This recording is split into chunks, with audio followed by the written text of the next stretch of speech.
Hello friends, welcome back to the new video guys and my YouTube channel guys. Today friend, we are going to talk about guys Oppo phone setting guys, and today video title guys Oppo phone guys sound and vibration dial pad tone guys how can be turn off. Friends, you can see dial pad tone guys, you don't know how to off it, so friends you can off from guys your phone sound and vibration setting. So guys, actually what is dial pad tone?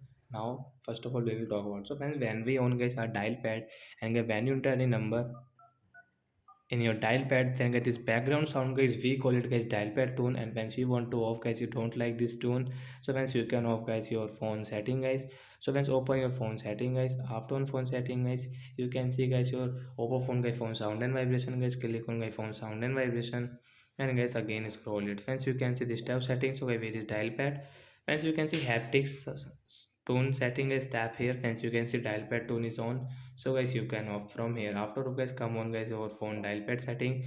Friends, now you can enter number without any sound. So like that guys, you can off guys your Oppo phone guys phone dial pad tone settings. I dial pad tone setting guys. So that's it guys, thanks for watching the video, bye guys.